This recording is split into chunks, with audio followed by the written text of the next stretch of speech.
quien es socio del área de consultoría fiscal de nuestra firma SCAT. Viviana tiene también una amplia experiencia en la materia fiscal y dentro de esta especialidad ha venido desarrollando mucho el aspecto vinculado con el capital humano, grandes temas relacionados con el manejo de las relaciones laborales, los temas de prestaciones y demás. Entonces Viviana será quien exponga por nuestra parte los aspectos fiscales de la reforma. Gracias, buenas tardes. Y a mi izquierda, un gran amigo, Óscar de la Vega, que no voy a decir mucho de él porque seguramente varios de ustedes ya lo conocen. Óscar es el socio director del despacho de la Vega y Martínez Rojas. Por supuesto que antes de ser el fundador y director del despacho, pasaste muchos años en Basham como también líder de la práctica laboral, y probablemente sin resaltar demasiadas cosas de Óscar, simplemente les diría que es uno de los pilares en el tema laboral dentro de la Coparmex, como un organismo empresarial muy importante, y ha tenido mucha participación frente a autoridades laborales. Y bueno, pues sin más, ¿por qué no empezamos? Y pues le cedería la palabra a Pilar o Óscar para empezar con la charla. Bueno, pues muchas gracias. Antes que nada, un honor estar aquí con ustedes y con el auditorio que nos escucha. Pues el tema del día de hoy es un tema de actualidad y es la reforma laboral. La reforma laboral que data del 1 de mayo es una reforma, diríamos que de gran calado.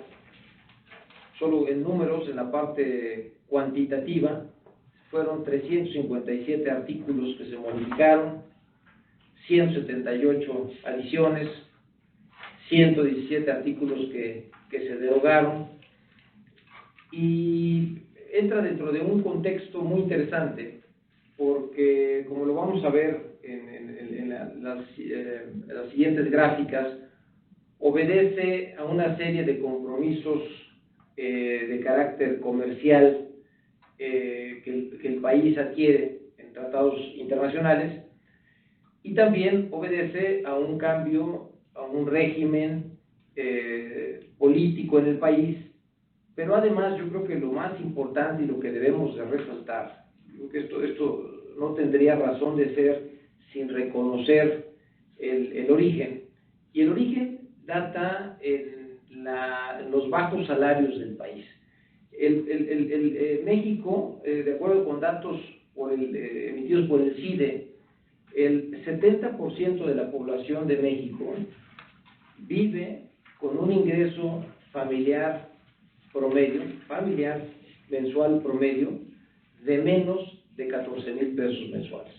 Entonces hay una realidad social importante que detona a través de los acuerdos comerciales la necesidad de que el país tenga que mejorar esas condiciones de vida de los trabajadores mexicanos. Y entonces es como, sumando todos estos compromisos, tanto internacionales como la presión social del propio país, llegamos a una primera reforma, que es la reforma constitucional, que ven ustedes en la primera de las gráficas, en la que obedece particularmente en tres grandes ejes. Esto fue del 25 de febrero del 2017, y esos tres grandes ejes son, por un lado, la libertad de asociación, y vamos a hablar bastante de este tema, la libertad de negociación colectiva, y también el compromiso del país de mejorar la impartición de la justicia laboral. Entonces, en base a esos tres ejes torales, que fueron producto, como se menciona en la propia gráfica, de un primer compromiso internacional que fue el Trans-Pacific Partnership Agreement, se establecen esos compromisos y se reforma la Constitución en el 2017. Además, se agrega un concepto para el tema de la elección de los representantes de los sindicatos, que sea a través de un voto personal, libre y secreto. Después la Ley Federal del Trabajo agrega otro calificativo. ¡Es la mía! Y esto porque obedece a una situación histórica. Nuestra Ley Federal del Trabajo data de 1970. La primera que tuvimos fue en 1931. Después tuvimos en 1970. La Ley del 70 fue un premio político que se otorgó a el sindicalismo corporativo del país, porque en 1968, recordarán que hubo un movimiento social de los estudiantes y el sector sindical corporativo simplemente no se manifestó en contra del gobierno, permitió que el gobierno tuviera la capacidad de operar, de disminuir ese problema social, porque teníamos en puerta las Olimpiadas. Y entonces, como un premio político, se le otorga una Ley Federal del Trabajo del 70. Y vamos a ver durante la exposición una serie de cláusulas de protección sindical que han estado ahí vigentes y que han seguido. El otro argumento importante es que durante 70 años en el país el PRI gobernó, es el partido en el gobierno, y el PRI tiene varios ejes torales, y uno de ellos era el sindicalismo, el sector corporativo sindical. Entonces, a sindicatos corporativos más fuertes, más votos, más representación, y entonces, en esas épocas, pues la CTM o los sindicatos corporativos tenían muchos diputados, senadores, gobernadores, etc. Entonces, sin embargo, pues toda esta estructura es la que cambia internamente, y aparte asumimos estos compromisos internacionales. Y entonces, yendo a la siguiente gráfica, Viviana, vemos estos acuerdos internacionales que creo que es importante destacar en unos cuantos minutos para entender el contexto de lo que hoy tenemos. Entonces, por un lado, la parte histórica nacional, y por otro lado, los acuerdos internacionales. Y como mencionamos, el Trans-Pacific Partnership Agreement, en su capítulo 19, establecía los principios rectores, nuevamente libertad de asociación, libertad de negociación colectiva y mejoramiento de los derechos, mejoramiento de la impartición de justicia laboral. Sumado eso, y hay que recordar que el TPP en su origen tenía a Estados Unidos como el principal promotor, y Obama era el presidente de Estados Unidos, tenía particular interés en que se firmara, y hubo compromisos del país de México para efecto de armonizar con esos requerimientos. Y es por eso que se reforma la Constitución en esos tres vértices que establecía el TPP. Pero también se junta el tema del TLC o el TEMEC o el USMCA, nuevo tratado internacional, que a diferencia del 1994, del primer NAFTA, establecía acuerdos paralelos de cooperación en materia laboral y en materia ambiental. Y la diferencia con este es que estos forman parte del acuerdo y tienen mayor vinculación. Antes, la violación de los acuerdos paralelos simplemente terminaba en una mala campaña de publicidad en contra de una empresa que violaba particularmente la libertad de asociación. Pero ya los demócratas o los sindicatos americanos no es suficiente, tienen que formar parte del TLC, y entonces aquí lo interesante es que pudiera darse el caso de que violaciones laborales de los derechos contenidos en el TEMEC, que ahorita lo vamos a ver a continuación, puedan generar quejas que vayan al final a resolverse a través de paneles arbitrales de acuerdo con los propios tratados internacionales, sobre todo empresas que se dedican a la exportación. Con algún cliente que exporta muchísimo a los Estados Unidos, me dice, realmente no nos preocupa tanto el tema interno nacional de la libertad de asociación, libertad de negociación colectiva, pero sí que estas violaciones puedan ventilarse en los foros internacionales, porque también vemos muy activos a los sindicatos americanos. Tenemos una AFL-CIO, que es la CTM americana, con su líder David Trumka, muy activo, muy metido, vigilando el cumplimiento de estas disposiciones, Tenemos también otro sindicato, el Industry All, que es otro sindicato muy importante, o el Steel Workers of America, quienes están monitoreando, dando mucho seguimiento y trabajando de manera muy conjunta y muy directa con una nueva alternativa sindical en el país que va a ser muy activo, como lo vamos a ver a continuación. Pero bueno, regresando a lo que dice el TEMEC, pues establece, ¿verdad?, que el derecho de los trabajadores para participar directamente en las negociaciones colectivas. ¿Cuál es el objetivo de esto? Los contratos colectivos no activos o de protección. Se nos ha satanizado fuera del país que tener estos contratos colectivos. Hay una fuerte presión para acabar con ellos, y creo que son de los elementos muy importantes que retoma la reforma a la Ley Federal del Trabajo, y que las empresas deben de ver cuál sería esa estrategia. También se establece por primera vez la posibilidad de la libertad de asociación en sus tres aspectos: la libertad de ingresar a un sindicato, la libertad del trabajador a decidir si permanece o no en un sindicato, y finalmente la libertad también de separarse del sindicato. Por primera vez se reconoce en la reforma laboral la no sindicalización como una alternativa, y eso genera también alternativas a las empresas para saber qué hacer con este nuevo entorno. Una pregunta, si me lo permites, nada más para los no especialistas en la materia laboral. Con esto diríamos que el llamado sindicato blanco, que es un tipo de sindicato que acomoda más yo diría al patrón, ¿no?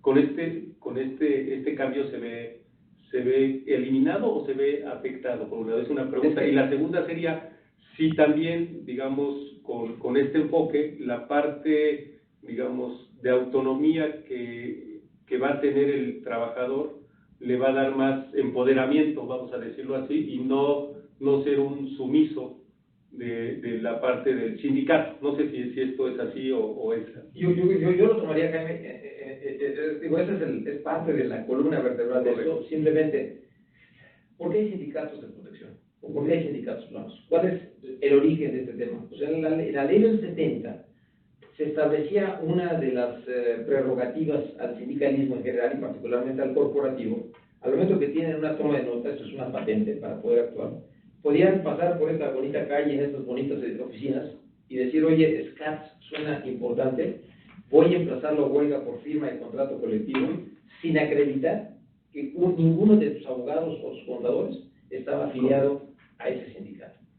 Entonces, ante esa situación, y tomando en cuenta que la ley establecía que el rol de la Junta era simplemente de conciliación hasta antes del estallamiento de huelga, pues se sentaba en una mesa, no tan bonita como esta, enfrente de un gorila, enfrente de ella, y decía: oiga, pues arréglese, ¿no? Extorsión, chantaje, extorsión.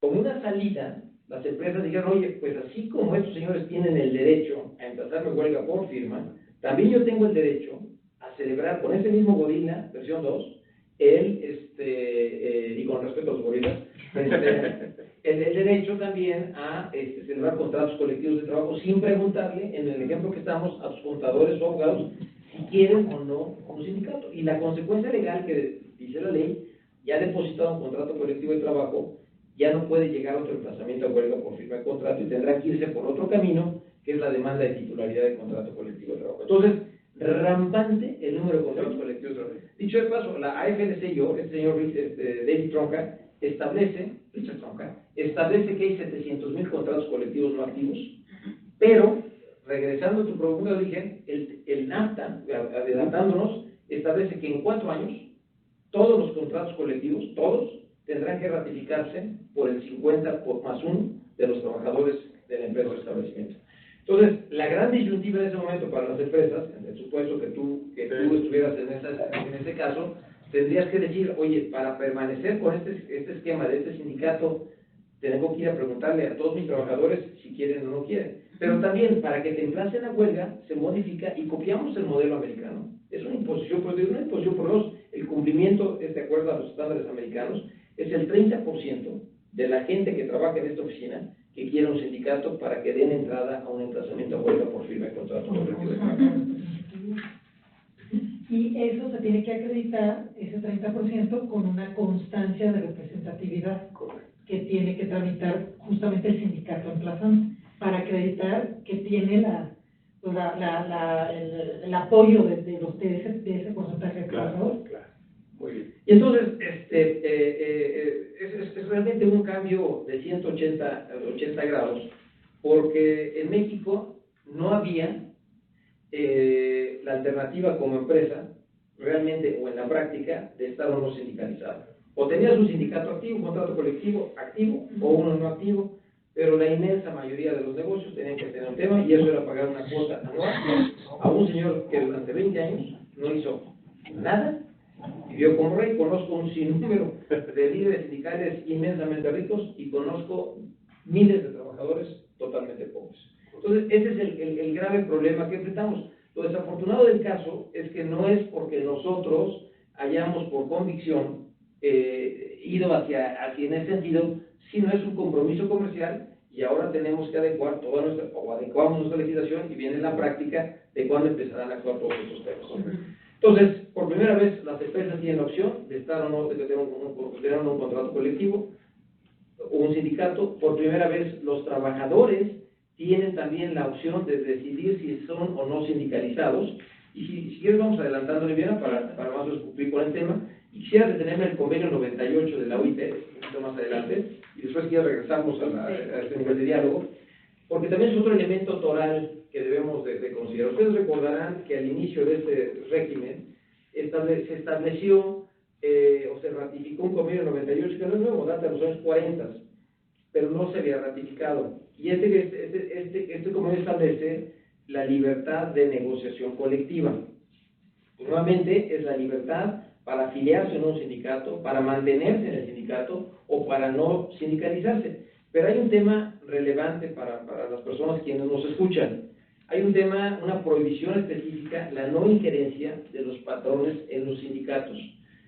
Y desafortunadamente, como no había habido una reglamentación en ese tema, pues las prácticas desafortunadas es que las empresas subsidian muchas veces las cuotas sindicales, o las empresas hacen pagos a los sindicatos, o las empresas tienen una injerencia sobre los sindicatos. Bueno, eso es una prohibición. Este convenio fue ratificado por el Senado, lo que en nuestro sistema jurídico se equipara a que este convenio está al nivel de la Constitución. Entonces, es algo relevante que hay que considerar, esos pagos que se hacen a los sindicatos o esas cuotas que se pagan a los trabajadores, que pudiera ser considerado como violatorio al convenio 98 de la OIT. Y si vamos al siguiente tema, en aras de cumplir con el tiempo, de esta nueva realidad laboral sindical, simplemente detenernos en los nuevos jugadores, que decíamos que los sindicatos americanos están muy activos, y tienen una alianza particularmente con el nuevo senador de la República, presidente de la Comisión del Trabajo y Previsión Social, que es Napoleón Gómez Urrutia, quien crea, obviamente, su nueva central, y es Confederación Internacional de Trabajadores. Es un sindicato que, dicho de paso, tiene un gran oficio como sindicato, realmente tienen muy buenos operadores, particularmente los hemos tenido muy activos, desde luego, en el sindicato minero, la industria minera, en la industria metalúrgica, ampliaron su radio de acción a la metalmecánica, pero dentro de su plan de negocios tienen o quieren expandirse desde luego a la industria automotriz, a la industria autopartera, y entonces es otra alternativa de un sindicalismo real que estamos ya hoy por hoy, Jaime, Viviana, viviendo en las juntas de conciliación y arbitraje muchos conflictos intergremiales. Entonces, ¿por qué? Porque hay sindicatos, o bien porque las empresas diseñaron ese esquema en el que el sindicato prácticamente nada más llegaba a cobrar las cuotas, o porque el propio líder dejó de hacer, y ahora con toda esta operación, esta mecánica, este líder y este sindicato tienen que reinventarse. Pero si me permites una analogía, pues es como aquella persona que durante 30 años no ha hecho ejercicio, tiene un sobrepeso importante y en 2 semanas tiene que correr un triatlón. Bueno, pues podrán ponerse ellos en forma para poder hablar con los trabajadores, para poder decir, oye, soy la alternativa sindical, ¿o no? Y entonces todas estas empresas, tenemos un año prácticamente para definir esa estrategia, es importante desde esos momentos. ¿Y qué factores? Una encuesta de clima laboral, ¿cómo está tu gente? ¿Qué es lo que tu gente realmente piensa? 2, ¿qué perfil tiene este sindicato o no tiene sindicato? 3, ¿cuál es el rol del sindicato que está desempeñando?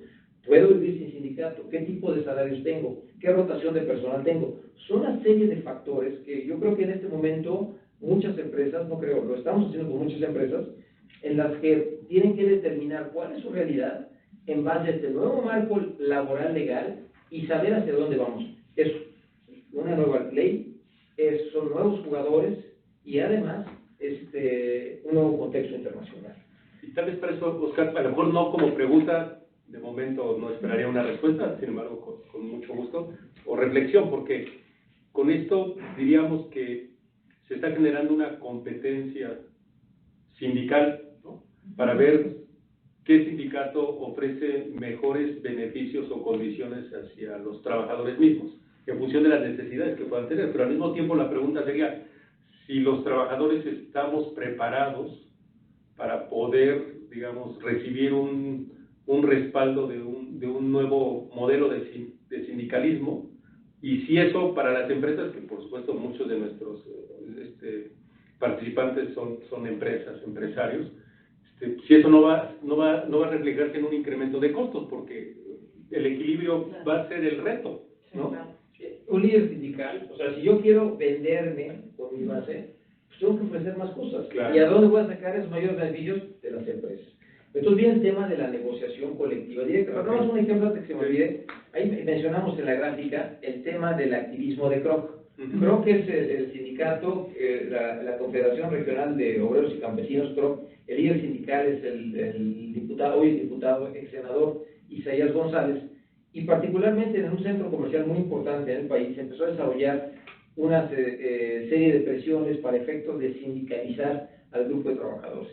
Según tenemos conocimiento, se hicieron muchísimas entrevistas, porque fue muy proactivo, en el que quería realmente activar los sindicatos, pero ahí lo curioso es de que más o menos fueron como 4,000 personas, que fueron las que estuvieron entrevistando, y el resultado final es que solo 40 personas mostraron interés, de 4,040, para afiliarse a un sindicato. Entonces, la siguiente pregunta es, los jóvenes de ahora, que es la mayor base de trabajadores, Viviana, Jaime, platícales del sindicato, y lo que te va a decir, oye, corrupción, oye, ¿cuánto me va a costar? Cero transparencia. Y entonces, eso para mí se me ofrece como un modelo, oye, entonces yo como empresa, ¿puedes estar sin sindicato? Pues el marco legal ya está, hay que ver la letra chiquita y cómo se va a estar moviendo y trabajar de manera muy inteligente, pero sí es una opción, por lo menos hoy por hoy técnica. ¿Tu trabajador tienes derecho a decidir si quieres o no estar sindicalizado? Sí, tienes derecho. Y otra más, cuando está esta discusión, tuvimos la oportunidad de trabajar mucho con los diputados, particularmente de un partido, del PAN, y les decíamos, es que esto es inherente a la libertad de asociación, y el 98 nos pone en ese contexto, pero falta un elemento adicional. ¿De dónde obtiene principalmente el sindicato su dinero? Claro. De las cuotas sindicales. Y entonces, la libertad de asociación tenía que ir de la mano también con la libertad del trabajador para decir si quiero o no pagar cuotas sindicales. Hasta la semana pasada les cayó el 20 y están presentando de amparos los sindicatos cuando se dieron cuenta del tamaño del problema en el que están metidos. No lo habían entendido. Y hoy por hoy te puedo decir que el 110 de la Ley Federal del Trabajo establece todos los descuentos están prohibidos con excepción de los que se establecen en la ley. Y en la fracción sexta te dice cuotas sindicales, se le agregó. Era mucho más fuerte el tema, que había que obtener el consentimiento por escrito, pero hoy queda de que el trabajador podrá solicitar que no se le descuenten cuotas sindicales. Eso no ha llegado al común de la gente. Va a tomar tiempo, pero va a permear. Pero va a llegar un momento dado en el que el propio trabajador diga, oye, ¿puedo no pagar cuotas sindicales? Y se consiguió otro elemento, creo que también muy importante. En Estados Unidos se llama el right to work, que viene un poquito más adelante, pero nada de tiempo, voy adelantándolo, que es que si somos dos trabajadores, tú sindicalizado, Jaime, yo no sindicalizado, el no sindicalizado tiene derecho a tener los mismos beneficios del trabajador sindicalizado. Y eso es muy importante porque en los estados de la Unión Americana que tienen el right to work, la sindicalización ha bajado de manera importante. Entonces, en nuestro contexto, si yo me entero que tengo el derecho a no pagar cuotas, es como si me dices ahorita, oye, tienes el derecho a no pagar impuestos. ¿Dónde me apunto? ¿No? Bueno, pues es más o menos el tema. Y entonces esto data de las cámaras industriales, en donde la afiliación también era primero obligatoria y después fue voluntaria. ¿Qué tienen que ofrecer? ¿Qué tuvieron que ofrecer las cámaras? Ahora, ¿qué tienen que ofrecer los sindicatos para afiliar a los trabajadores? Creo que son de los temas realmente, y si quieres, vamos más adelante, porque ya lo vimos, la libertad de asociación y la no sindicalización, y ya lo estuvimos viendo, y el right to work también ya lo vimos, somos muy eficientes en esto, ¿no? Y también platicamos en el tema de lo que decíamos del Tronca, que es el líder de Richard Tronca, de la AFL-CIO, que habla de los 750,000 contratos colectivos que están creados. Y bueno, dicho ahí, mi querida Pili, te cedo. Uso de la voz. Perfecto. Pues bueno, ahora vamos a platicar de algunos temas muy puntuales, evidentemente, tal como lo decía Óscar, son, bueno, la reforma es de gran calado, es una reforma muy ambiciosa, yo diría, lo podemos ver también como algo positivo, creemos nosotros, sobre todo en el tema colectivo. ¿Por qué? Pues porque sí busca que realmente haya una representatividad real con los trabajadores de cada empresa. Y bueno, tenemos algunos temas a continuación muy puntuales que nada más mencionaremos de manera general, que bueno, lo más importante es en esta reforma la creación del Centro Federal de Conciliación y Registro Laboral, y pues bueno, se considera, tiene el carácter de una autoridad conciliadora y registral. Los sindicatos deberán gozar de la adecuada protección contra todo acto de injerencia de los empleadores. Esto es muy importante porque ya los patrones, bueno, siempre supuestamente estuvo esto establecido, pero ahora ya con mucha más fuerza por todos los antecedentes que comentaba Óscar, por el convenio de la OIT, etcétera. Ya los patrones no podrán intervenir de ninguna forma en la vida interna de los sindicatos. Entonces tenemos que tener mucho cuidado con lo siguiente, ¿no? Con que un patrón, por ejemplo, pueda ser considerado que está interviniendo cuando quiera fomentar la constitución de organizaciones de trabajadores o una organización de empleados, tales como pues, los sindicatos blancos, los contratos de protección, de los que ya habíamos comentado, sostener económicamente, ojo con esto, o en otra forma, organizaciones de trabajadores con el fin de colocar a estas organizaciones bajo el control de un empleador o una organización de empleadores. Y bueno, habría que analizar en este tema también la cuestión pues de lo que sucede con los contratos colectivos de protección o con los sindicatos blancos, en los que pues realmente las empresas sí se le cubre una cantidad X anual al sindicato, precisamente para contar con esta supuesta protección, que ya con esta reforma, ya lo que decía Óscar, no va a ser necesaria, porque para que un sindicato pueda emplazar a huelga por firma, pues se requiere el 30% de la aprobación de los trabajadores. Y bueno, no se puede obligar a los trabajadores por coacción o por cualquier otro medio a afiliarse o retirarse de un sindicato, ni se puede intervenir en el régimen interno del sindicato. Los trabajadores pueden expresar su voluntad, lo que comentaba Óscar hace un momento, pueden expresar su voluntad en el sentido de que se le descuenten o no las cuotas sindicales. Y sobre este punto, Viviana ahorita va a exponer algunas implicaciones fiscales que vimos que pudieran tener relevancia. Sí, tocando este punto de las cuotas sindicales, y como ya habías comentado, Óscar, efectivamente se modificó el artículo 110 de la Ley Federal del Trabajo, donde todos sabemos que el salario de los trabajadores es inembargable, ¿no? Y este artículo menciona los supuestos en los cuales los patrones pueden hacerles descuentos a los trabajadores, y uno de ellos eran las cuotas sindicales. Y la reforma dice, lo que tú comentas, lo que acaban de comentar, el trabajador puede decidir y manifestar por escrito que no se le descuente la cuota sindical con todas las repercusiones financieras que tendría esto, ¿no? Entonces, sobre este punto nosotros queríamos aclarar, y también sobre el tema del pago de cuotas sindicales que hacen los patrones hacia las empresas, ¿no? ¿Por porque volviendo al primer punto donde ya los trabajadores dicen, oye, yo puedo decidir no aportar, ¿cómo van a sobrevivir los sindicatos, no? A lo mejor se van con las empresas. Si se van con las empresas, sabemos que incluso ahí estamos poniendo, el SAT ha visto que estos pagos son conceptos no deducibles, tiene ese criterio, ha emitido un criterio normativo, un criterio no vinculativo, que ahorita les explico un poquito qué es, donde nos dice, oye, para mí los pagos de cuotas sindicales son no deducibles. Los criterios no vinculativos que emite el SAT son manifestaciones que hace el SAT respecto de actos que consideran que son improcedentes o que son ilícitos, ¿no? Para ellos desde el punto de vista fiscal, son prácticas fiscales agresivas.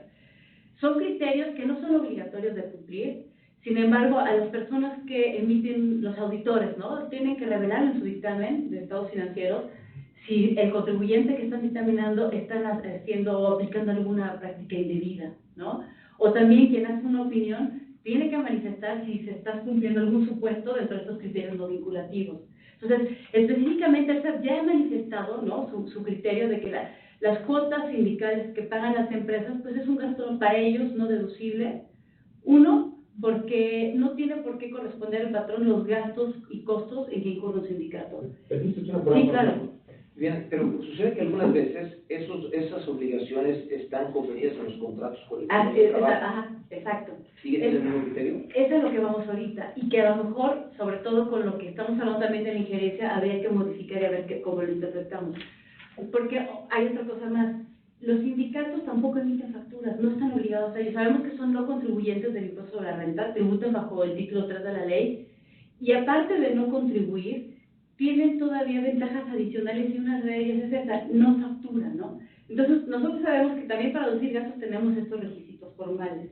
Ahora bien, en lo que comentan, nosotros lo que hemos visto también es evaluar si esto se debe de considerar como una especie de prestación o ayuda, ¿no?, también para los trabajadores, el cubrir estas cuotas, pero también lo que hemos estado platicando y discutíamos la otra vez, ¿no, Piri? Oye, el que un patrón cubra cuotas sindicales y con esta reforma se considera que tiene injerencia en el sindicato,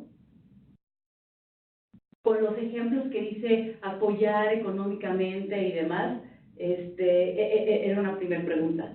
Y dos, ¿qué pasaría si nosotros le damos la tonalidad de que es una prestación a los trabajadores, ¿no? Que a lo mejor se los manejo como compensación, ya sea, vamos a ver si existe la cabida de que se trate como una previsión social o como un ingreso grabado, ¿no?, dependiendo cómo decida cada empresa, y en ese momento se paga la cuota, ¿no? O sea, como que tratar de buscar salidas, pero sí, esto ha sido cacería de brujas y el SAT cada vez que revisa las cuotas sindicales no les gusta, ¿no? Entonces, y con eso, Viviana, digamos, hacer una clasificación muy rápida de situaciones a las cuales nos hemos enfrentado en la materia fiscal. La primera y probablemente la más abusiva, ¿no?, es que la cuota sindical se utiliza como un mecanismo para otorgar beneficios a los trabajadores. Y no estoy usando la etiqueta de previsión social, No, sino exacto, para otorgar beneficios que podrían incluir el propio pago del salario, ¿sí?, con estos esquemas agresivos del outsourcing. Entonces, claramente, digamos, un pago a un sindicato bajo esta modalidad tiene todo el problema del que menciona Viviana. Por eso, como no se puede atribuir a una cuota sindical, porque no correspondería a la naturaleza misma de la cuota, el SAT emite este tipo de criterios para decir eso, por supuesto que es no deducible. Eso no me gusta. No me gusta. Sí, y lo considera, es que para mí no es estrictamente indispensable, ¿no? Yo no le puedo dar esa calificación para la empresa, que es un requisito básico de las deducciones, ¿no? Y esa es la respuesta que dice, ¿no? Correcto. El segundo, que puede ser uno más vinculado con lo que dices, Oscar, en donde la cuota sindical la debe pagar el trabajador, pero las empresas, ya sea por contrato colectivo o simplemente por prestación de previsión social, dice, yo pago la cuota por tu cuenta. ¿Sí? Que yo siento que es donde va a presionar. Debería de ser, exacto. El sindicato va a decir, oye, estos 50 señores ya no quieren pagar cuotas, por negociación colectiva, Correcto. te pido a ti, empresa, que tú seas la que absorbas ese ingreso hacia el sindicato. Pero entonces, hoy, digamos, ese pago ya tiene un castigo fiscal, porque se da como previsión social y debe cumplir las reglas de la previsión social, que seguramente muchos de nuestros participantes las conocen, en donde hay límites, ¿sí? Y y hay que ser, que tienen que ser homogéneas y demás. Además, tienen un castigo natural porque la deducción es al 100%. Es correcto. ¿no? Entonces, ahí un segundo punto de análisis. Y el tercero, que es el más desafortunado, probablemente, es que con la reforma, al utilizar el término de injerencia, por supuesto que cualquier cantidad que sea pagada a un sindicato, y que no estén estas dos categorías, ¿no? Simplemente para ayudar, para contribuir con esto que ya decían ustedes, pues claramente va a tener un riesgo altísimo de ser no deducible, porque estás contraviniendo, digamos, a una ley laboral. Y es una obligación del Y es una trabajador. obligación del trabajador, pues, Exacto. te va a decir el fisco, y claramente lo puso No es, Viviana, sí. no es estrictamente indispensable porque no es una obligación que te corresponde a ti. De origen. De origen. Correcto. Entonces, problema muy grave. Sí. Y continuando con el tema de operaciones de los sindicatos, o sea, también se modificaron, bueno, se agregaron dos fracciones al artículo 378, ¿no?, de la Ley Federal del Trabajo, donde venían las prohibiciones, ¿no?, de lo que no pueden hacer los sindicatos. Sí. Y todas estas están también, como pueden ver, buscando evitar la evasión de contribuciones. Entonces, los sindicatos no pueden participar en cualquier esquema que busque evadir el pago de contribuciones o que los patrones evadan obligaciones fiscales o patronales, y también evitar, ¿no?, que asuman, que más o menos lo que tú comentabas, Jaime, el carácter de patrón, para que el patrón real deje de cumplir con sus obligaciones fiscales y sus obligaciones laborales. Esto yo creo que va el tema del outsourcing mal, ¿no? Exactamente, exactamente. Pero tal vez a lo mejor la pregunta aquí sería, Ujú. si claramente aquí ya están dejando plasmados que en un gran universo de modelos de outsourcing malos, ¿no?, para no Sí. desviarnos, que podríamos organizar Claro. otro evento nada más para hablar del outsourcing. El lunes no tengo nada que hacer. Bueno, si nuestro auditorio lo pide, de verdad, porque hay una cantidad impresionante de variables en esa parte, De acuerdo. y todas no son buenas, pero hay muchos contribuyentes o muchas empresas que lamentablemente lo están aplicando, ya sea por desconocimiento o por la situación en la que se presentan. Pero, digamos, aquí en este apartado, claramente se ve que le están diciendo al sindicato, ya no participes en esto. La pregunta sería, si esta prohibición ya trae consigo algunas sanciones, o si hay algo particular que le puedan decir, oye, pues entonces vas a perder tu registro, o vas o el líder va a tener que dar cuentas, no sé, Claro. esa parte podría ser interesante, tal vez no es muy importante en este momento, pero si no hay sanciones muy definidas. Las sanciones van principalmente el número de días de salario que puedan económicas, principalmente a las empresas, no hacia los sindicatos. El que puedan perder el registro, particularmente se enfocó en la reforma a ciertos sindicatos que se han caracterizado por realizar hostigamientos o labores de extorsión, particularmente en la industria de la construcción. Y entonces, lo que dice es que puede pedirse la cancelación del registro sindical a través de una resolución jurisdiccional, no administrativa, jurisdiccional. Entonces, esa es ahorita ese era el foco, la razón por la cual se modificó ese artículo de los sindicatos. Esto sería interesante ver hasta dónde podemos llegar. Claro. Muy bien. Claro. Y otros aspectos más relacionados con este punto es que, como decíamos, esto va atacando al outsourcing malo, ¿no? Y también el FAD ya tenía un criterio no vinculativo y también ya tiene algunos años donde castiga o nos dice que es una práctica indebida el que un patrón pague cuotas sindicales para que a través de ellos se pague de forma indirecta los sueldos a los trabajadores, ¿no? Y es el criterio no vinculativo 32, que también ya existía. Entonces, creemos que esta reforma laboral pudo haber sido un buen espacio para poder modificar el tema del outsourcing, sin embargo, no se hizo en este momento, no se modificaron del 13 al 15, ¿no?, incluyendo el 15D, los artículos, y lo único que creo que trataron de tapar un poquito todas aquellas fallas que se hacían a través, ¿no?, o malas prácticas desde el punto de vista laboral y fiscal a través de los sindicatos, ¿no?, que es lo que estamos ahorita nosotros platicando, ¿no? Entonces, también acerca de las operaciones que hacen los sindicatos, se modificó el artículo 374 de la Ley Federal del Trabajo. Y aquí, ¿qué es lo que nos dice? Este artículo 374 solo tenía 3 fracciones y nos decían de lo que podían hacer y la capacidad que tenían los sindicatos para realizar acciones o actos, ¿no? Y los primeros que nos decían adquirir muebles, inmuebles, defenderse ante las autoridades, ¿no? Y se incluyen estas últimas dos fracciones que a nosotros como fiscalistas nos hacen un poco de ruido, ¿no? Donde dice que pueden establecer mecanismos para fomentar el desarrollo y fortalecimiento de la economía de los agremiados o de sus afiliados, y también pueden establecer o gestionar sociedades cooperativas, cajas de ahorro para sus afiliados, así como cualquier otra figura análoga. De este artículo 374 que les comentamos y que nos preocupa desde el punto de vista fiscal, le están poniendo más actividad a los sindicatos, ¿no? Le están dando más libertad, que inclusive creemos que hasta se puede dar mal uso, ¿no? Porque sabemos que los sindicatos tributan bajo el título 3 de la ley del impuesto sobre la renta, no pagan, no emiten comprobantes. Y les están dando la posibilidad de establecer estas, primero nos dicen nada más sociedades cooperativas y cajas de ahorro, pero no nos aclaran qué tipo de sociedades cooperativas, ¿no? Y sabemos que hay de producción, de consumo, ¿no? Y de ahorro y préstamo. Las de consumo y ahorro y préstamo sabemos que son no contribuyentes, que a lo mejor la línea de pensamiento debería ser a estas empresas, ¿no? Porque si me dice constituye cajas de ahorro y sociedades cooperativas y otras análogas, deberían ser como para el financiamiento, ¿no? Pero no lo aclaran y lo dejan abierto. Y las sociedades cooperativas de producción sabemos que generan ingresos, ¿no? Entonces, creemos que por ahí podrían haber malas prácticas o podrían haber interpretaciones. O ver etiquetado con alguien o para alguien. Exactamente, ¿no? Yo creo que eso es cajas de ahorro, quiero verlo. Claro, exactamente. Entonces nos preocupa un poco de esto, lo que se pueda llevar a cabo, y además de que harían actividades más allá de lo que realmente Lo dije. de origen De hecho, corresponde. el sindicato visualmente es para el estudio, mejoramiento y defensa de los intereses de los trabajadores. Punto. Exacto. Punto. Ajá. Estas son actividades comerciales. Claro, que las tienen en el 378, ¿no? Te dice, no pueden hacer actividades comerciales con fines de lucro los sindicatos.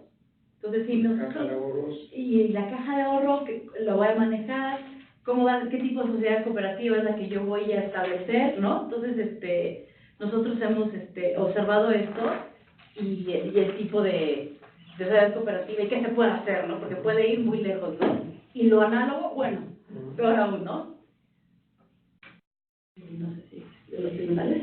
Ok, y bueno, algunos otros tópicos de interés y muy específicos y relevantes, por supuesto, es el tema de la eliminación, ya lo había comentado Oscar, la eliminación de las juntas de conciliación y arbitraje y la creación, pues, de los nuevos tribunales laborales que van a ser dependientes del Poder Judicial. Y ahora con más fuerza ya tenemos un procedimiento de conciliación prejudicial que ya es obligatorio y se constituye como un proceso previo a la etapa judicial y debe ser agotado forzosamente. Salvo en casos, está la excepción de casos de discriminación por embarazo, en este supuesto no va a ser obligatorio agotar esta etapa conciliatoria prejudicial. Y bueno, se establecen mecanismos de notificación y comunicación a través de los buzones electrónicos, y esto es tanto para la etapa prejudicial de la conciliación como para el juicio laboral en sí. En materia de pruebas, se establece la cuestión de los recibos de pago impresos que deben contener la firma autógrafa para su validez, y los recibos de pago contenidos en comprobantes fiscales digitales por internet sí generan la presunción, pues, del pago referido, y su contenido puede ser verificado en el portal de internet del SAT. Y sobre este tema de recibos de nómina, Viviana, Vamos a los comentarios, ¿no? Sí, como bien dice, se modificó el 101, ¿no? de la Ley Federal del Trabajo, donde nos está diciendo ya que los FDIs, que es lo que tenemos que emitir, ¿no? Desde el punto de vista fiscal, esos recibos de nómina pueden hacer las veces de constancia o de recibo de pago, ¿no? Y puede hacer las veces, incluso, que ahorita tenemos una pregunta para ustedes, de recibo físico, ¿no? El que nos firma el trabajador. Respecto de esto, nada más lo que comentamos es que esto, que sirve como recibo de pago y como alguna constancia para los trabajadores, existe en la ley del impuesto sobre la renta desde el 2014. Y el artículo 99 de la ley de renta, que creemos que iba más allá, decía que este recibo servía incluso para fines de la ley federal del trabajo, ¿no? Esto ya lo teníamos nosotros en ley del impuesto sobre la renta. Y también lo que nos dicen es que sirve como constancia y medio de pago, ¿no? Entonces, aquí nuestra duda surge en que, ¿cómo se expide un recibo de nómina? Lo hace el patrón, ¿no? tiene que cumplir con ciertos lineamientos técnicos que establece el SAT, establece qué son las percepciones, cuáles son las deducciones, que también es una reforma al 101 donde dice que el trabajador tiene derecho a saber qué se le está específicamente, ¿no?, manifestando como una deducción, y los propios anexos y demás que ha establecido el SAT para la emisión de un recibo de nóminas, trae todo eso desglosado. Pero el punto aquí es que si nosotros vemos cómo es este procedimiento que se envía el PAC y lo recibe el trabajador, ya sea por un correo electrónico, por un portal donde puede recibir o puede obtener este recibo, es algo unilateral en este momento. O sea, sí manifiesta el recibo de pago, pero no la conformidad del trabajador. La conformidad del trabajador, ¿no? Entonces ahí también se ve un tema, ¿sí? ¿Cómo podríamos, no sé, o qué recomendación sería para los patrones? Y si deciden, no, oye, pues me sigo ya con puro recibo electrónico y no tengo ningún acuse firmado de conformidad, ¿cómo lo ven ustedes? Lo más kosher, Sí. lo más kosher es que esté el documento físico, Claro. con el nombre del trabajador, el puesto del trabajador, el registro en el Seguro Social, su RFC, etcétera, prestaciones con los conceptos, Claro. el grueso, el bruto, las retenciones, deducciones y el neto que recibe. Y lo interesante del recibo era una liberación de responsabilidades que ahí decía, Exacto. que bajo protesta decir, manifiesto que las cantidades que ampara ese recibo cubren por el periodo la totalidad y no me reservo, Pues yo totalmente contigo, ese era lo ideal y la firma. Sin embargo, esto era porque se pagaba en efectivo. Claro, claro. A Jaime Lobón le tocó y a mí también, me tuve que formar ahí más en Correa, que me dieran mi sobrecito amarillo, Sí, claro. y uno firmaba ahí el recibo correspondiente. Pero eso surge, camina, y entonces empiezan a hacer ya las transferencias electrónicas, el Claro. primer cheque, que no se permitía, después se permitió, y luego ya las transferencias electrónicas. Y es que la verdad ya no queda nada. Claro. O sea, son muy pocas las empresas con dispersiones geográficas de toda la República, de trabajadores, volúmenes importantes, y cada vez con los costos que se tienen que ser más eficientes, pues obviamente es una reducción de recursos, y ya la realidad es que ya no hay recibos. En los juicios que llevamos, ese es el gran problema. Exacto. Principalmente en trabajadores con percepción variable, comisiones, es un dolor de cabeza Claro. acreditar que estuvo de acuerdo el trabajador en que esa comisión cubre los productos que vendió en tal centro comercial, ¿no? Claro. Y entonces, acredito que sí le pagué eso, pero no acredito que estuve de conformidad. Tendría que complementarse con algún otro documento para decir, oye, lo que te he pagado en este semestre es esto y estás tú de acuerdo, ¿verdad?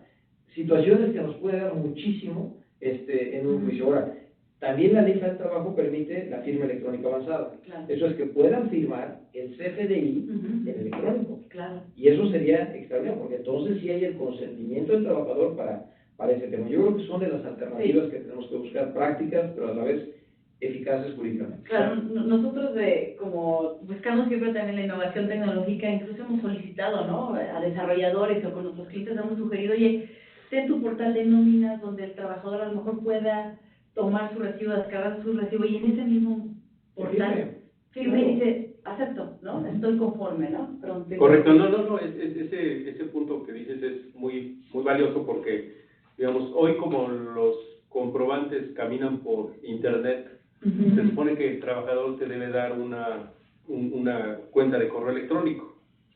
Nada más que en la evolución, y ese podría ser un tema muy interesante para trabajarlo conjunto, porque muchos de nuestros clientes, pues ante la dificultad de que todos tengan correo electrónico, si vemos a los abogados, contadores, economistas de nuestros despachos, claramente lo tienen, pero en una obra, ¿sí?, los señores que están ahí pues, no van a tener un correo electrónico. Entonces se generaron cuentas en donde se dijo, pues aquí está una cuenta y si tú quieres conocer tu recibo, accésalo, ¿no?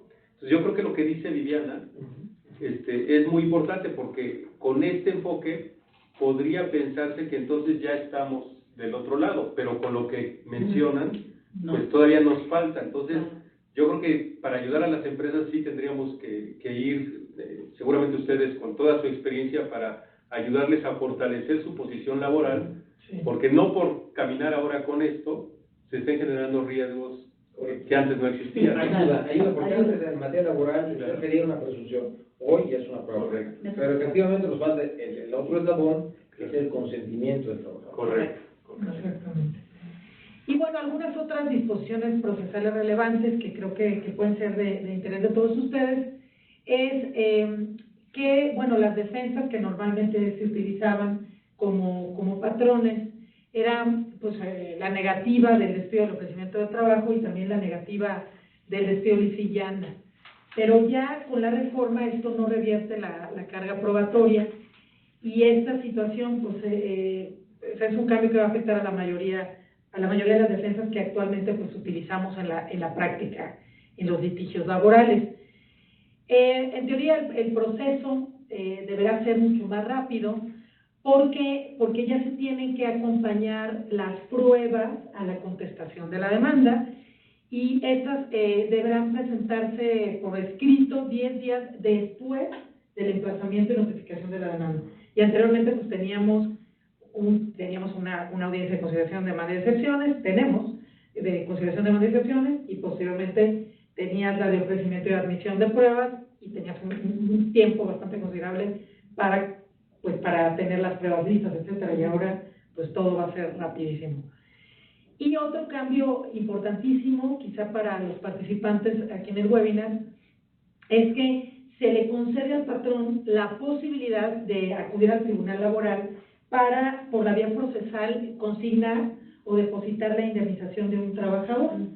Esto de acuerdo a los supuestos que se establecen en el artículo 49 de la Ley Federal del Trabajo, tratando, por ejemplo, de trabajadores de confianza, trabajadores domésticos. Y esto es muy interesante porque nos ha sucedido en la práctica que el trabajador no te quiere firmar la liquidación por cualquier tema y te demanda, y si no se obtiene una buena defensa, pues corren los salarios caídos y se obtiene, ¿no? Y con esto ya congelas ese riesgo, depositas, consignas el pago de la liquidación y, digamos, evitas una contingencia a futuro, ¿no? Con una posición buenísima para las empresas. Perfecto. Y ahora, hablando un poquito de otra reforma que se hizo al artículo 5, ¿no?, de la Ley Federal del Trabajo, y es en cuanto a lo que se consideran estipulaciones nulas, ¿no? O sea, puede ser que se acuerde, ya sea verbal o por escrito, ciertas cuestiones que no van a tener validez o efectos, ¿no?, legales. Se ponen dos supuestos más, incluyen dos supuestos más, ¿no? Y la primera es que no se puede cubrir una relación laboral con actos jurídicos simulados, con lo mismo, con la misma idea de evitar obligaciones laborales y de seguridad social. Y otra adicional es que no se puede tampoco registrar a un trabajador con un salario menor que el que realmente percibe. Si vemos de todo lo que hemos estado platicando, todo esto va tendiente igual a quitar los esquemas de outsourcing, ¿no? Si bien, como decíamos, no se modifican esos artículos, pero con ello nos tratan como de atenuar, ¿no? Y también el SAT, respecto de este tema, ya también tenía el criterio no vinculativo el 22, ¿no?, donde igual nos dice, oye, no puedes pagarle a un empleado a lo mejor por una parte como son salarios y luego un complemento, ¿no? Entonces, a través de una sociedad civil, o a través de un sindicato, o a través de un fondo de pensiones, o ya saben cómo este tipo de esquemas de outsourcing malos se ingenian de diferentes, ¿no? Exacto, de diferentes formas. Y otro punto importante aquí es que te dice, no registrar al trabajador, o registrar al trabajador con un salario menor, pero registrar ¿dónde? No te aclaran. Para efectos de seguro social, para efectos del impuesto sobre la renta, para efectos de mi registro en mi sistema propio contable, ¿no? Entonces, ahí también yo creo que estuvo como que muy ligera la forma en que se reguló ese tema, ¿no? Porque cabe la interpretación, ¿no? No es muy detallado ni claro, ¿no? Tal vez en esta parte, nada más agregar que, digamos, están tomando mucho de lo que en materia fiscal ya se maneja en conceptos generales, ¿no? Utilizan el término simulación, que no viene definido en la Ley Federal del Trabajo, pero en el Código Fiscal de la Federación sí hay, que es la revisión de uno o más actos con el único fin de lograr un beneficio indebido en perjuicio del fisco federal. Si esto lo traducimos a la materia laboral, sería en perjuicio del trabajador y en beneficio del patrón, porque es el que está realizando el acto que va a ser nulo. Va a faltar mucha literalidad y mucha literatura y soporte legal, pero ya lo tenemos en la materia fiscal. Y segundo, nada más para el auditorio que tal vez no tiene todo el conocimiento de las diferencias que hay entre el outsourcing, el insourcing y todos estos conceptos que han sido novedosos y que hoy ya se tienen muy generalizados. Esto no significa que no sea válido tener a los trabajadores en una empresa prestadora de servicios. No me voy a desviar mucho, pero digamos, cuando utilizamos el término outsourcing malo, significa que son relaciones laborales que se recaracterizan de otra forma, con la finalidad probablemente de disminuir la carga social vinculada con el seguro social, la retención y entero de contribuciones, que es el impuesto sobre la renta, y probablemente de todos los accesorios que son el impuesto sobre nóminas y demás. Entonces, parece que con esto ya empiezan en la parte laboral a ser mucho más puntuales y tratar de eliminar este tipo de prácticas, ¿no? Es correcto. En donde el único perjudicado es el trabajador. Exactamente.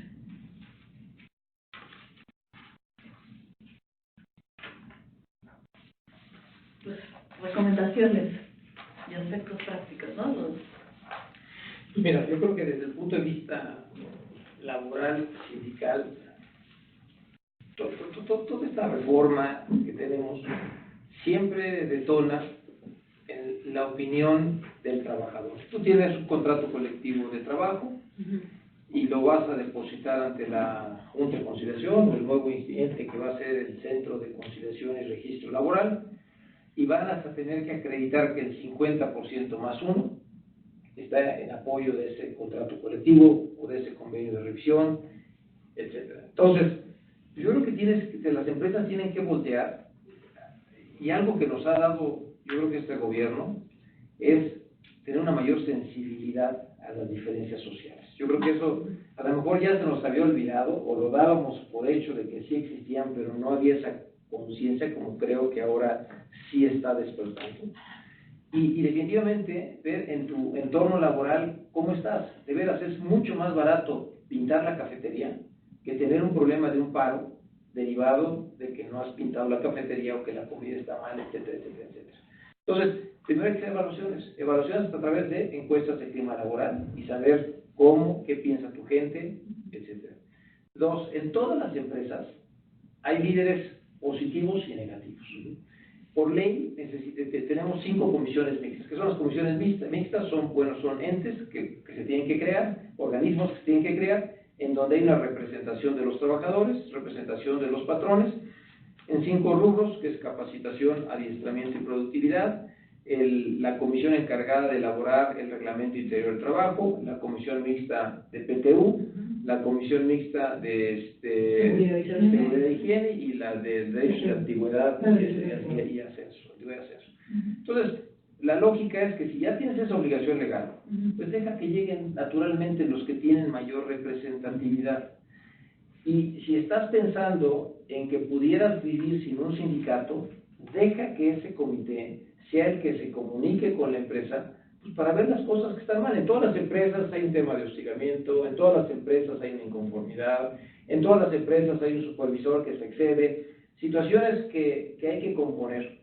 Y creo que este es un magnífico ejemplo de cómo desarrollarlos. Y también aprovechar, sin incurrir en un acto de injerencia, pues decirle al trabajador sindicalizado, oye, podemos arreglar las cosas de manera conjunta, sin necesidad de un tercero.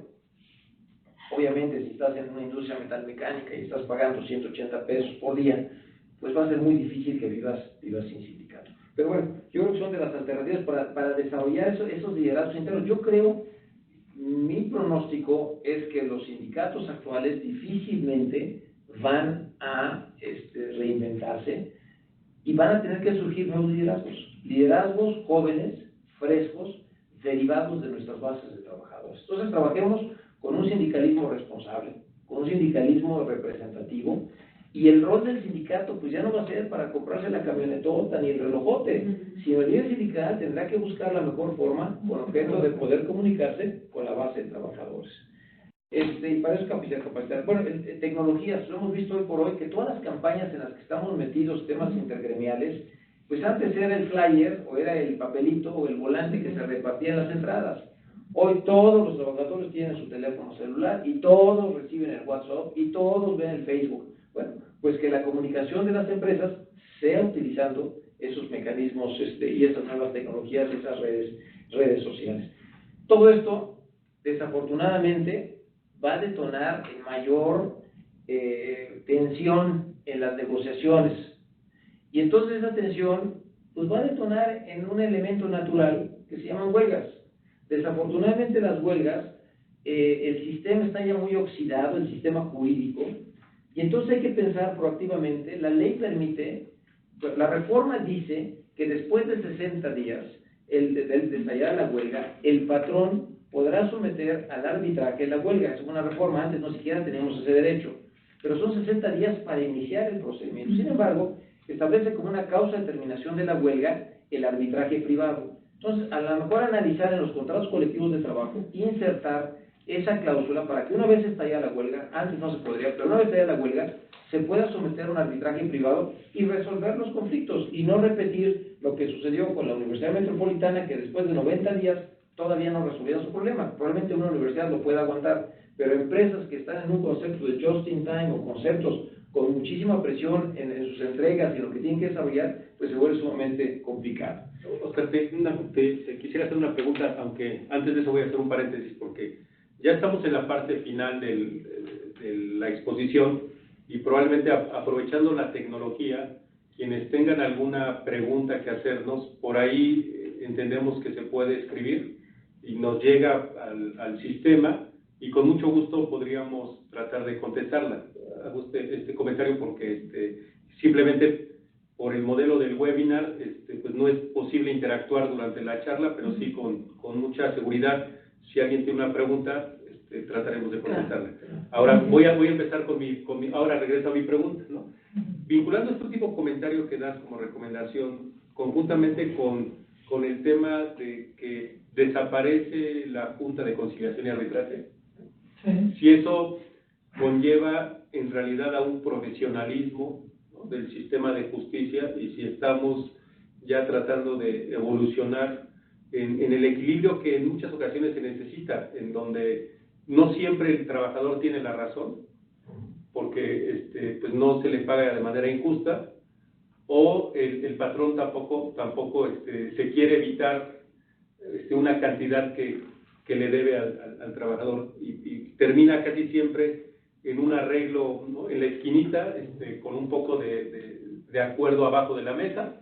Entonces, ¿qué piensan ustedes? Que con esto, el arbitraje, por ejemplo, se utiliza en la materia mercantil bastante, porque justamente el árbitro es alguien muy preparado, analiza los casos, el árbitro cobra y le pagan a ambos, con la idea de encontrar la justicia, digamos, basada más en ese compromiso. Entonces, no sé si esto sí significa que vamos a tener unos mejores tribunales y un mejor desempeño de justicia. Pues mira, yo consideramos en la firma, creo en general que es una reforma positiva, que sí tiende justamente a lo que tú mencionas, a la profesionalización, que se está fomentando el tema conciliatorio, se le está dando toda la importancia que debería ser desde siempre a la cuestión conciliatoria. Sí hay un tema de especialización en ese sentido. De hecho, nosotros estamos analizando o revisando la posibilidad de capacitarnos en pues, ser mejores mediadores, ¿no?, para ir representando nosotros a nuestros clientes, a las empresas.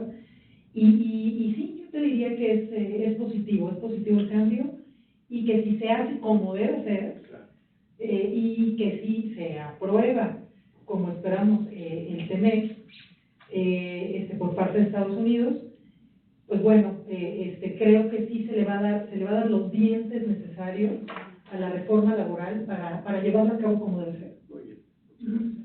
Creo que mira, el hecho de que migremos a los juzgados, tanto a nivel federal como local, el Poder Judicial, yo creo que en mejor medida desarrolló una carrera judicial.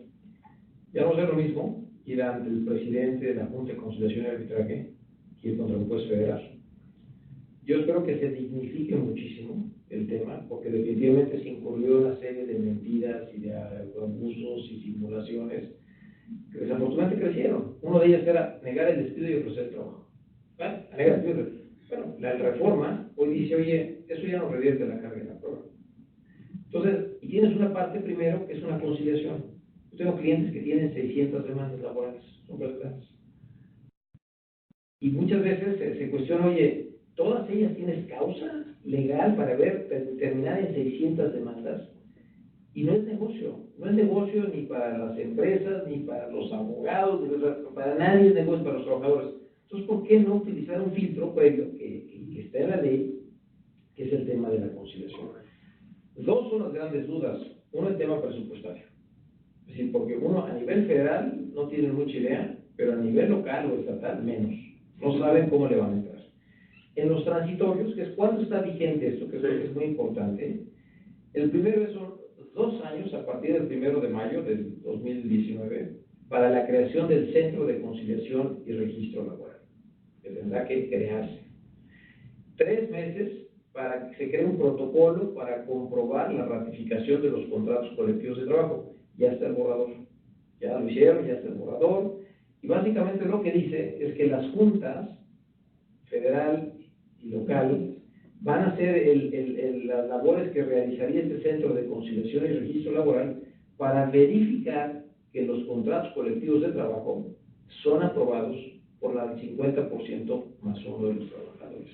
O sea, ya no es suficiente que invites al líder a comer, nos van de aquí abajo, está muy bueno, firmamos el convenio, lo celebramos, lo depositamos ante la Junta, sino el líder tendrá que ir a presentárselo a la base de los trabajadores y obtener el 50 más 1. Gran reto para cualquier líder enfrentar estas condiciones. 1 año para que los sindicatos comprueben los requisitos de representatividad. Por eso decía, este es básicamente el término para tomar nuestra estrategia como empresa hacia dónde vamos a migrar. No quiere decir que no empecemos hoy por hoy a prepararnos al vencimiento de este año. 4 años, tanto lo dice el TEME como los transitorios de la ley, para que todos los contratos colectivos del país sean ratificados por el 50 más 1, con el apercibimiento que si no se hace, se tendrán por terminados, extinguidos esos contratos colectivos de trabajo. Y para transferir del poder desde las juntas de conciliación a los tribunales de lo local, tenemos 3 años, y a nivel federal, 4 años. O sea, el marco está dado. Ahora, ¿de qué depende muchísimo? Pues sí, del presupuesto que se vaya a tener, ¿no? Si nada más cambiarle el nombre afuera de Junta de Conciliación y Arbitraje y ahora son tribunales de lo laboral, no va a ayudar en mucho. Tal vez en esta parte, digamos, una pregunta obligada, porque seguramente más de una de las personas que nos están escuchando y viendo la tendrán. Si esto se ve positivo y requiere digamos, de un componente muy importante que es el presupuesto como elemento financiero para caminar, pues hoy estamos viviendo una situación del país que parece que va en reversa, ¿no? En donde los presupuestos se están reduciendo o eliminando y a pesar de que tiene un gran sentido social, al menos de expresión del gobierno, no sé si esto se contrapone o si va a dificultar muchísimo, pero su sentir es que debería funcionar y debería avanzarse. Digo, complicado está, pero también hay que ver otro tema, ¿no? Esto es una imposición derivada de unos acuerdos comerciales. Sí. Entonces yo espero que se haya negociado algo para mejorar la impartición de la justicia laboral, que es un requisito que se nos está imponiendo para formar parte del tema. Que nos manden presupuesto como para el muro del sur del país, ¿no? Eso yo espero que sea. Que nos apoyen con eso. Correcto.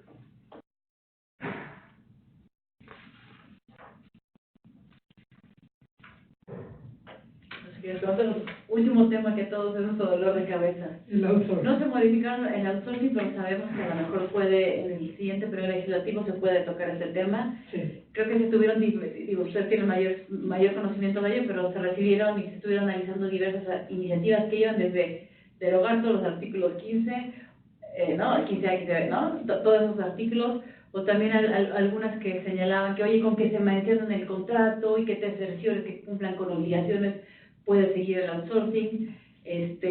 Hay otras inclusive que se indicaba donde, oye, el outsourcing no puede ser indefinido el tiempo en que dure, el tiempo de los contratos, porque ¿cómo demuestras el carácter especializado? No puede ser siempre, no puede ser un contrato de 50 años, ¿no? Y con el carácter especializado, ¿no?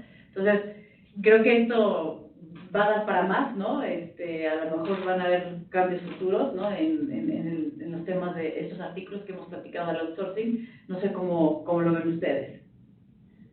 Mira, yo lo veo, y ahorita lo dejo a Pili que vea el tema ya más específico, pero a nivel global, yo creo que es el tema.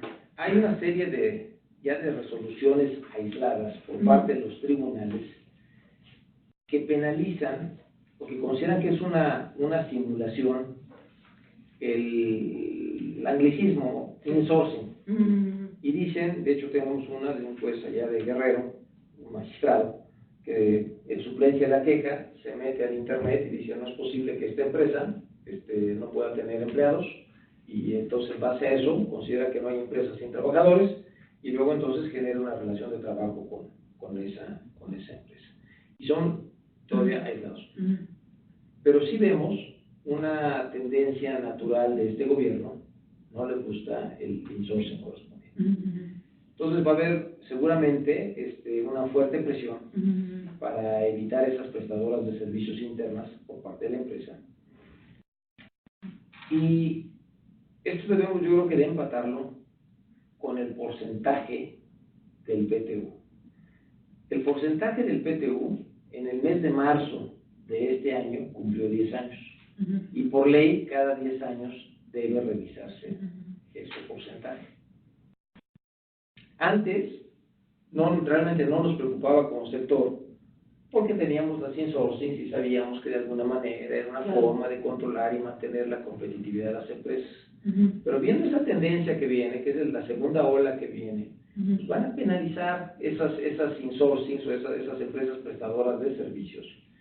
Yo creo que debemos de empatar con el tema del porcentaje. Si ya se venció ese porcentaje, es una Comisión Nacional de Participación de los Trabajadores en las Utilidades las que determinan el porcentaje. Pues yo creo que es el parte de la negociación, tanto la existencia de las insourcing como el porcentaje. En alguna ocasión tuve la oportunidad de estar con Arturo Alcalde, que es el papá de la hoy secretaria y la propia secretaria del Trabajo. Mencionamos este tema. Y finalmente es una simulación. Te digo, te compro que sea una simulación. Está bien, es una simulación. No lo es, pero te la compro para efectos de esta discusión.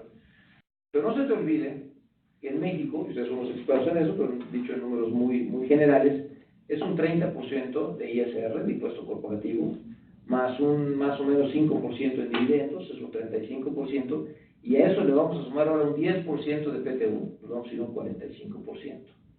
Cuando Estados Unidos, su impuesto, nuestro socio comercial, su impuesto corporativo bajó del 30 al 20%.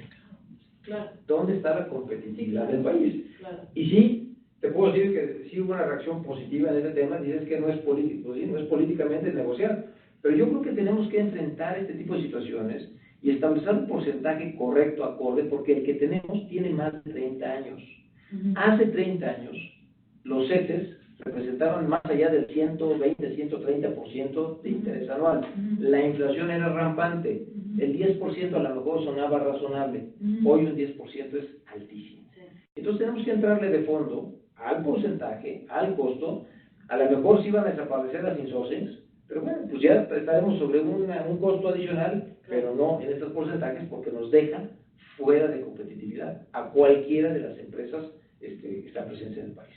De acuerdo. Claro, en esa parte, tal vez como comentarios fiscales, decir que tenemos un gran reto, porque, digamos, con esta reforma laboral que ya está incluyendo algunos elementos que podría resaltar para este comentario, el que se intenta ver más el fondo que la forma, ¿no? Sí. Se trata de combatir la simulación, ¿no?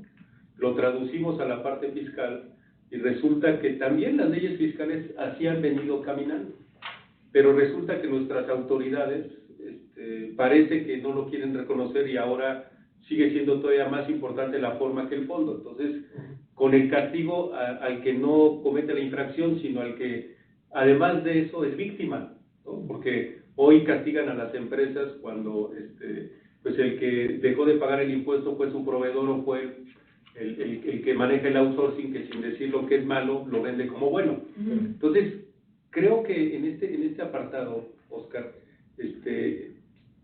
el reto, ¿por qué le llamé reto? ¿Sí? Porque porque precisamente en la parte fiscal se generaron estas empresas de insourcing con la finalidad de abatir la PTU por dos razones, por el porcentaje y porque era no deducible, ¿no? Y las ganancias de las empresas eran muy generosas, eran años de bonanza.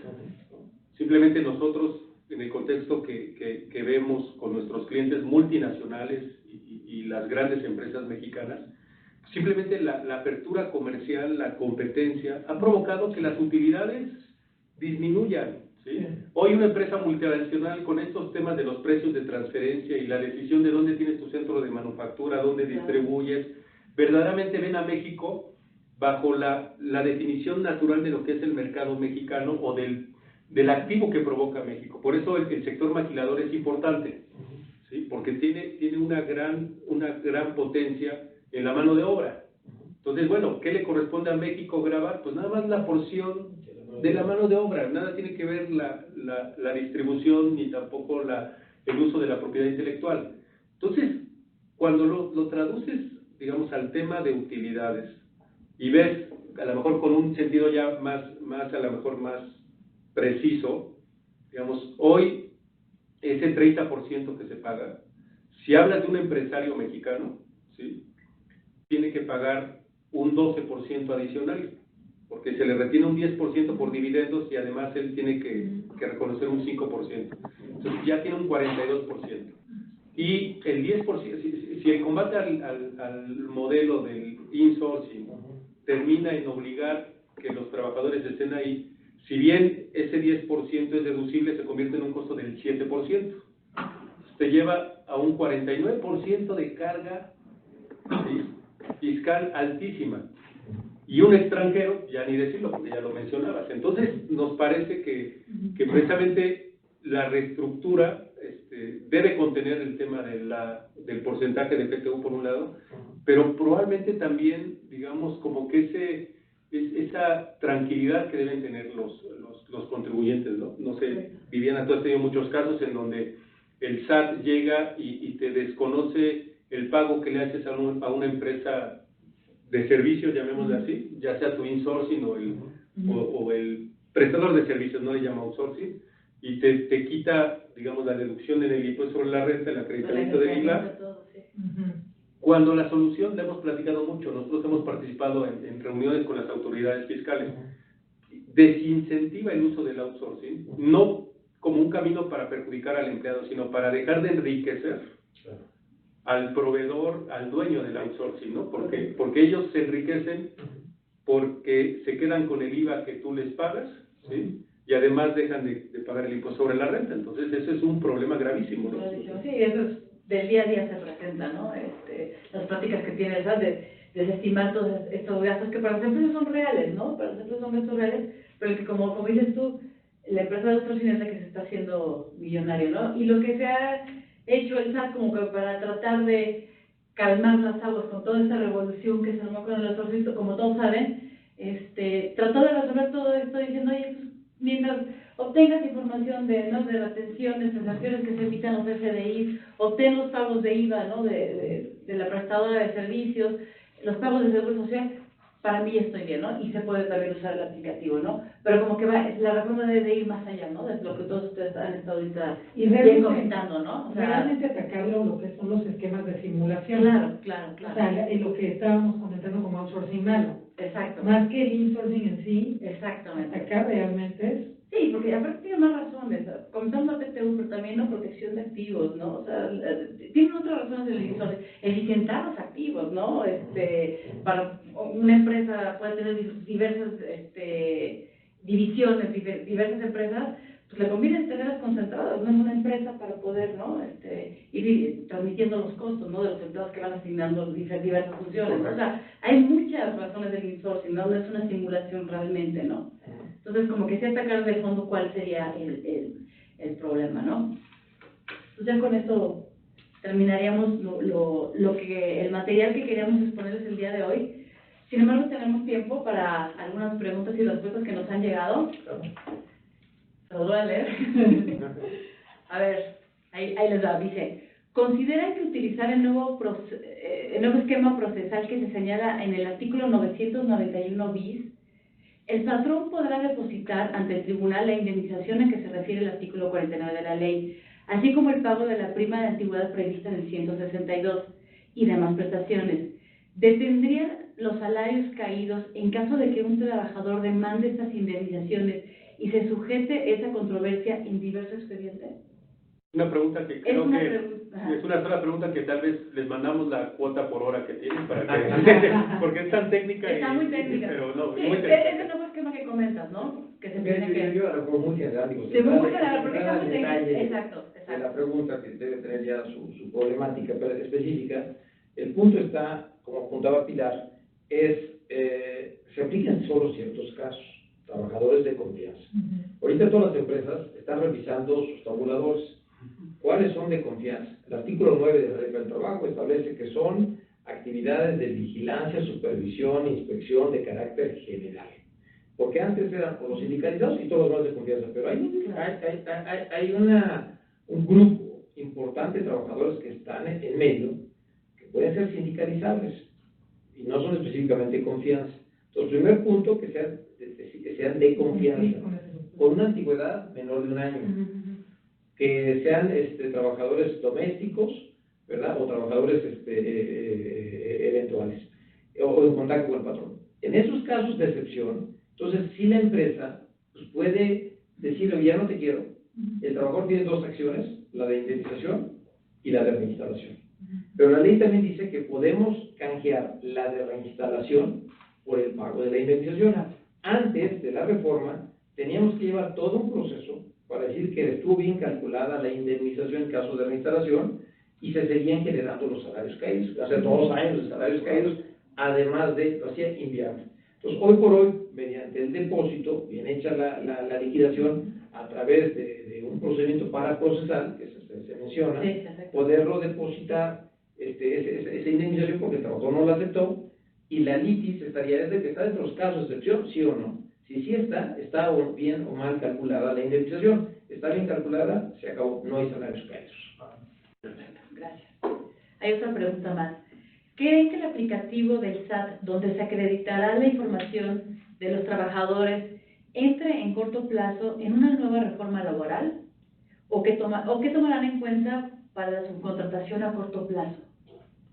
Recuerden que el aplicativo es una forma de cubrir con estos temas, ¿no? de subcontratación, donde se pone, ¿no? Exacto, se pone toda la información de los trabajadores que están en subcontratación, puedes obtener sus datos RFC y demás, y se ve cuál es el IVA trasladado y demás. Eso lo usamos desde el punto de vista fiscal para cubrir esas obligaciones y que las empresas tengan su palomita ante el SAT. ¿Ustedes creen que esto, la autoridad laboral luego también lo llega a considerar como elementos para... No, definitivamente. Fíjate que cuando estuvo en boga, cuando el SAT traía el tema de que toda su contratación era 15A, toda su contratación era 15A y tenías que cumplir. Y el hecho que le pusieras tú 15A es un elemento de prueba para después yo llegar y decir, oye, cumple con los 3 elementos que dice el 15A, y si no cumples, serás considerado patrón para todos los efectos legales, incluyendo el tema del PTU, que ese era el gran riesgo que tenían las empresas. Y por otro lado tenías es que si no le pongo ahí 15A, entonces esos pagos que estoy haciendo me los van a considerar no deducibles. Claro. En mesas de negociación con el SAT, que me tocó participar, particularmente el SAT decía, para mí todo es 15A. Es que mira que hay otras formas de subcontratación. Ahí fue realmente la función del Consejo de Coordinación Empresarial, que realmente logró se logró una buena negociación en el sentido de hablar de subcontratación 15A u otras formas de subcontratación. Entonces, si estás en un insourcing o tienes una prestadora interna, son otras formas de subcontratación. Y el otro elemento que recuerdo, un argumento muy importante que traía el SAT, decía es que a mí no me vas a cobrar IVAs sobre salarios. Claro. Y de eso era una batalla campal que teníamos, ¿no? Entonces yo te diría que sí, lo que digas allá en el SAT pues va a ser utilizado como prueba. Sí, por supuesto. Contra acá en materia laboral. Hay otra pregunta más. Maestro de la Vega. Maestro de la Vega, muy peinado, ¿cierto? Se entiende que todo el derecho sustantivo está en plena vigencia y todo lo adjetivo o procesal que involucra a los nuevos organismos que aún no existen, pero todos los demás artículos y normas que no encuentran claramente su lugar en derecho adjetivo o sustantivo, como normas para el aviso de rescisión para procesales, normas de revisión de contratos colectivos y presentación, etcétera, ¿desde cuándo serán aplicables? Bueno, el transitorio 1 dice que a partir del día siguiente de la publicación, Entra en vigor, la ley. exacto. O sea, todo entra en vigor ya. Sí, exacto. Con excepción, y lo dicen los transitorios, son 20 y tantos transitorios, y uno de ellos dice, oye, hasta en tanto no esté el centro de conciliación y registro laboral, aplican esos temas colectivos, y los transitorios que acabamos de ver, toda la parte adjetiva, pues bueno, hasta que estén los juzgados en lo laboral, son 3 o 4 años que van a entrar. Pero ya la parte sustantiva, la insumisión al arbitraje que platicamos, o el 47, la ley que también, no, sí lo comentaste, el tema de que el aviso de rescisión ya no es una presunción, pero cuando des el aviso puedes después argumentarlo, pues todo eso, nosotros consideramos que ya está vigente, que ya está vigente. Ok. Nos da tiempo para una última pregunta. Dice, ¿nos podrían dar algunas recomendaciones para prevenir huelgas ilegales y un protocolo tentativo de acción? Yo creo que ese es el tema, ¿no? O sea, va a haber, no es del tiempo, pero va a haber hechos inéditos. ¿Por qué? La huelga. A mí me fascina el concepto, no me fascinan las huelgas, pero van a ser necesarias. Y antes, la huelga, hasta antes de la reforma, es que te ponían las banderas rojo y negras a la entrada de tu establecimiento, un par de gorilas afuera, no puedes entrar y estamos en huelga. La huelga, por disposición legal, dice que es la suspensión temporal de los trabajos llevada a cabo por una coalición de trabajadores. Lo que pasa es que era un sindicato de industria, todos pertenecen a ese mismo sindicato, pues todos estaban en huelga, dejaban de trabajar.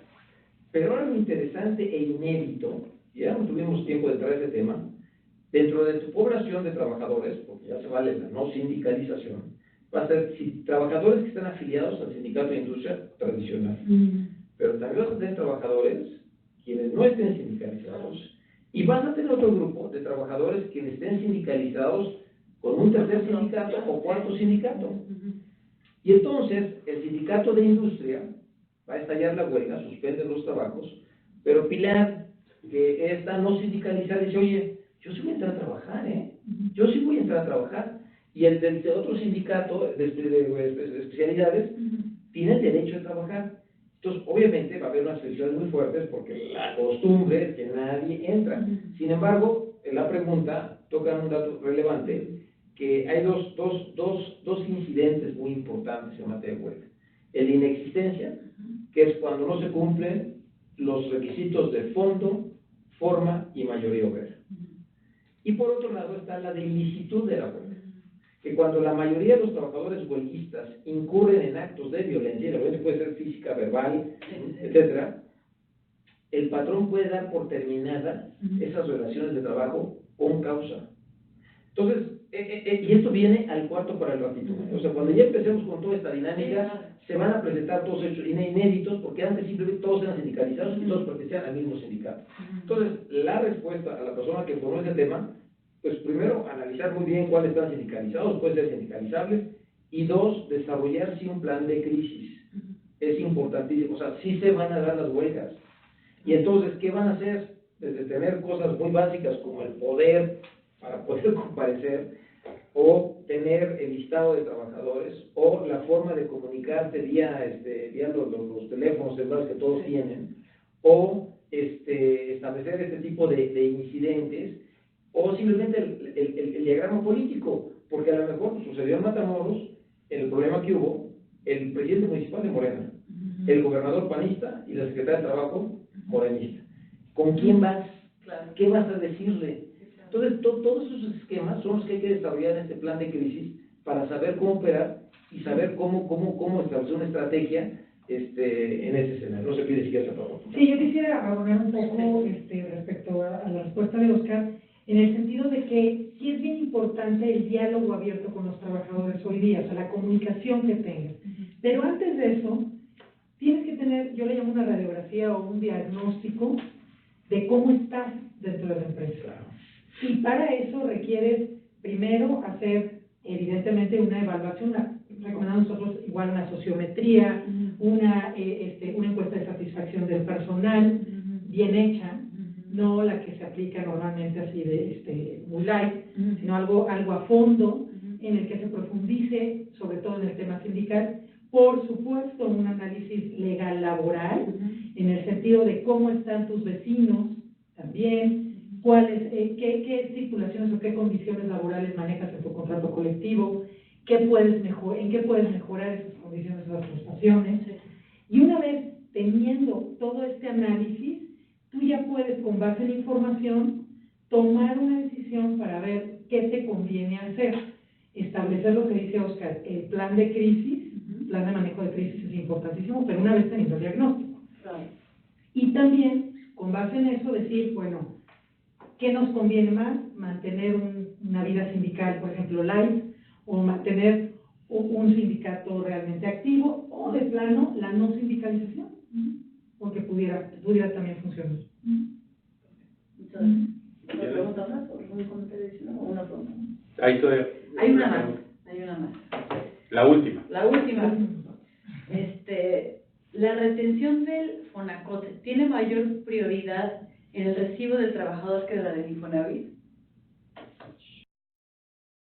Todos son igual de importantes, ¿no? Es que como cambió la prelación de los descuentos ahorita con la reforma laboral, donde te dice que los créditos al consumo, ¿no?, son prioritarios, y pusieron al Infonavit primero. Pero yo Ahí van, no sé si esa tengo el peor, pero todos son obligatorios, es obligación de las empresas hacer esas retenciones. Claro. Yo creo que, ¿cuál es más importante? Si hago una u otra, yo no creo que haya una distinta. No sé si fiscalmente... No. Y es que como se modificó este artículo de la prelación, ¿no?, de los descuentos de los créditos, y te dice, se le da prioridad al Infonavit por el tema de los créditos al consumo. La duda es, oye, ¿qué tal si el trabajador le descuento el crédito y ya no me alcanza para descontarle el crédito, ¿no?, del Infonavit? Lo tengo que hacer, ¿no? Es obligatorio, ¿no? Sí, y obligatorio. Es obligatorio. Claro. Sí. Muy bien. Bueno, pues, si ya no hay más ¿No? preguntas, pues, muchas gracias a Pilar, a Viviana, a Oscar. Esperemos que hayamos cumplido las expectativas y, por supuesto, ahí en la última lámina sí nos divertimos. Exactamente. y esperemos que haya otra oportunidad para volver a compartir un tema juntos, porque sí hay motivos, Claro. la parte laboral y la parte fiscal, ¿no?, dependen una de la otra en muchas ocasiones. Entonces, pues, les agradecemos su participación y buenas tardes. Buenas tardes, muchas gracias. Hasta luego. Gracias.